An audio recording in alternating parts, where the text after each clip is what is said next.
The analysis for each author, that's your analysis table. If you're identifying the author's choice and explain how the choice impacts the audience connected to the prompt. So we have to answer the question. So then how is the pursuit of happiness explored in two-letter works? I got to real quick map this out of my head. Angelou is like maybe the first 1 to 7 stanzas is, I'm guessing, I don't know how many stanzas there are. The first part of the poem is rejecting judgment. And the last 2 stanzas are about like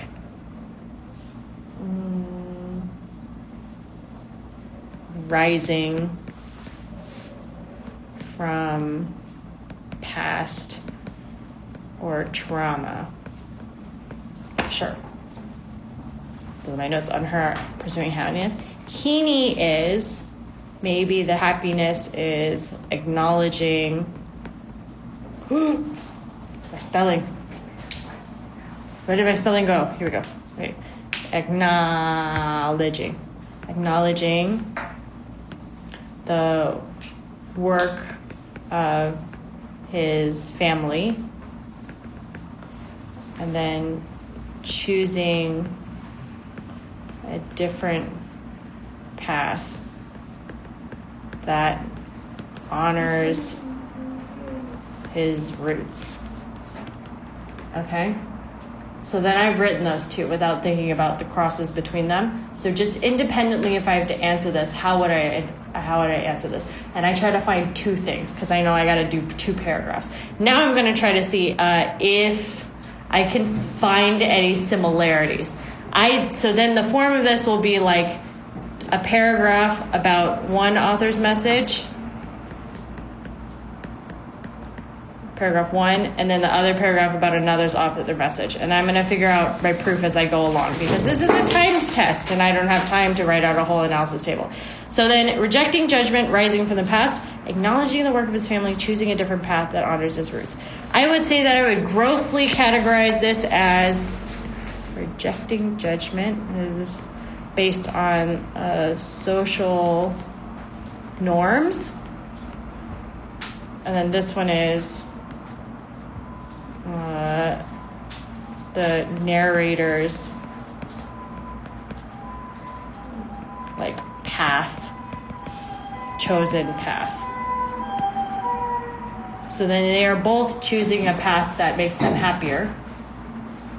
And then, but part of that is they're reacting to social norms. One of them is positive on his past, one of them is negative. So I can't just say they both reject their social norms. So I'm just saying reacting, which is a neutral word. So then the next step I'm doing is thinking, is it positive, negative, or neutral? This one's neutral because they're both doing opposite things. And then this one, like rising from past trauma, choosing a different path, those are both like to do with chosen path, they're both positive things, right? He's choosing to become a poet. He feels good about it, kind of. He's definitely not negative about him being a poet, so I'm not saying negative. He wouldn't be neutral about it because he wrote a whole weird poem about it. So then we're going positive. So then with those 2, then I now have my general ideas. Fine, I looked at my analysis, and I think, why did the author choose this way and not another way? That's a good point. This is just a reminder for you guys. I do this internally anyways. Angelou chose this way because a different path that honors his roots. Chosen path. So then, that's a good point.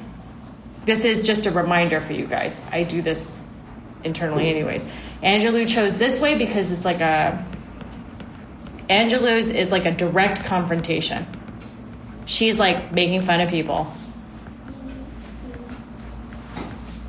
to you, right? And then Heaney's, on the other hand, he's not talking to his parents, right? He's talking to someone else. So this is more like a reflective piece. He's reflecting on himself.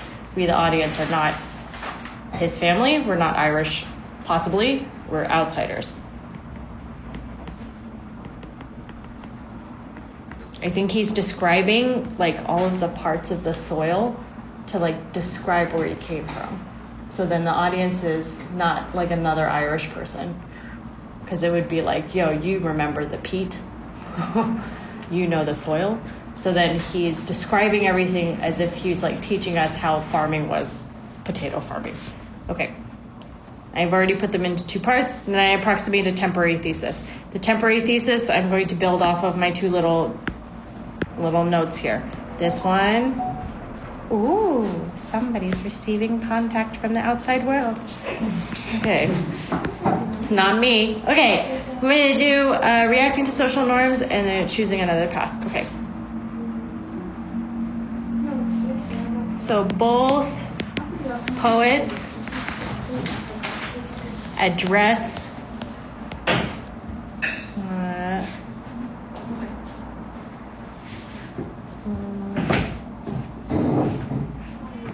their culture's norm. Nah, they needed grammar. Okay. Didn't happen. Norms and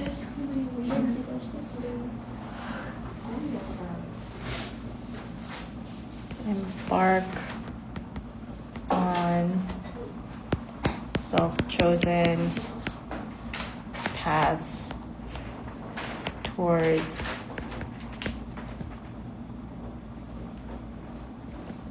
a happier,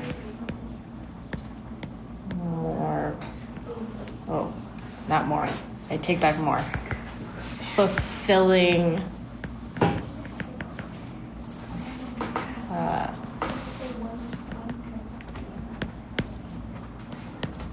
okay, so then this is my temporary thesis. I'm going to adjust it again at the end. But I always start with both poets because I'm lazy as F, and that's okay. You can just do both authors for all your idea one and idea two, social norms. So they're like okay, we're continuing without making any mistakes again. Kept leaving it and then coming back, and then I didn't have the recording anymore. Okay, idea one is form. So like they're describing their like society. In this case, for Angelou, this is like a big thing. So big scope, large scope. She's going after everybody. She's going after sexists, racists, people who doubted her, rich people, I don't know. She's going after everyone. Whereas Heaney, not so much. Heaney's just talking about his family. So narrow scope. It's just dad and G-dad. Okay. So then evidence one, that she's describing her society. Then I remember, because I don't have the poem in front of me, I have to think of like devices. In this case, I might describe the apostrophe. She's referring to a you. You. And it's like, why are you like offended by my attitude, like my appearance, like who I am? So then it's rhetorical questions, because in her case, it's like sarcastic rhetorical questions, which is like a sub thing.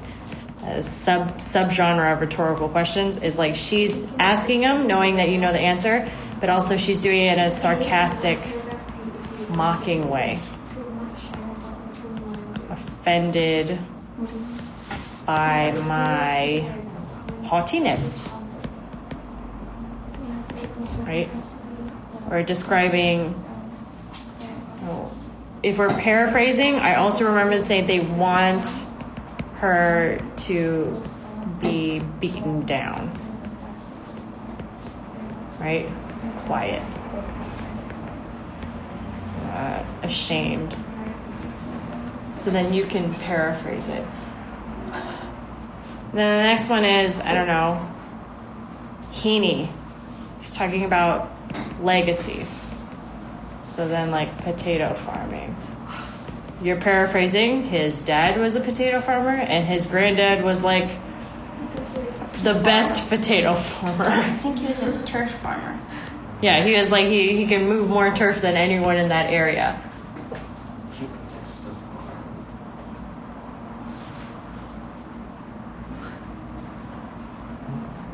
And then, so then you move on to the next one. What's the next thing I'm doing? Oh, God almighty. Okay, here we go. Narrator's chosen path. That's why notes are so important. Narrator's chosen path. So now you guys are going to help me. Nah! Was an evidence that Angelou is like choosing her own path. We talked about. How do we know that she's choosing her own path to happiness? What is her happiness? She doesn't use you and the last two. No more you. Good. And then what's the repetition phrase? Rise. Right. So it's active, epic line, right? Because that brings joy. We're not talking about this because we're like almost done with class. Okay, no more repetition. I rise.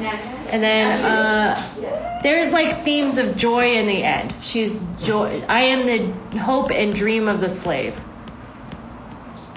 She's happy. Epic line, right? Because that brings a vision of history. Like when slaves were in those stupid little huts in the South and they thought, what about my children? They could only dream of someone like Maya Angelou, who is a black woman who grew up out of poverty and then just rubbed it in the face of everyone else for the rest of her life. She made a boatload of money. She was awarded by the president. She is the dream and the hope of the slave. People like her are why Barack Obama felt like America is like a special place. In no other country could that have happened. So then that's why Americans used to be proud. Now they're doing something else. They're doing something else. I don't know what they're doing. It's crazy. Okay, so then in terms of happiness for Seamus Heaney, calmer. So the contrast would be he's not like openly joyful. We can't say he's joyful. He's not, repeating, I'll rise, I rise, I rise. He's literally like, I have a pen in my hand. I'm going to write. So we would say it's like stoic, which means that he's like calm. The happiness here is is of a quieter nature, more just like satisfaction. He is satisfied with his choice, and that's a kind of happiness too, right? So that works. So that's how we get around the whole like pursuit of happiness. Yes, Angelou, definitely, but could Heaney be? Yes, if you redefine happiness. Happiness isn't always just loud, joy, happy looking people. He wrote this whole poem and he started off with like, I have a pen. It could have gone badly. Like, I'm ashamed of being a writer. My parents hate me. But it was like, his parents weren't involved. Nobody else's opinions were considered. He is satisfied. We know he is satisfied is the repetition and the squat, what is it? Squat pen in my hand? Yeah, the squat pen in my hand. I'll dig with it. Or snug as a gun. I'll dig with it. So then that he is making that parallelism, comparing himself to his parent, to his dad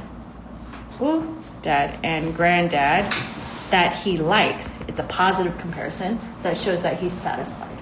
Okay? And that would be you're choosing your evidence and analysis. That would be this part. I would like you to get to here in the homework. We're going to go over how to do the rest of it tomorrow. Yes? Now I did that. It took me about 20 minutes because I am 34 years old. And I did literary analysis for real in college. You said you were 35. I'm 35 years old. What did I say, 35? You said Man, I don't know how old I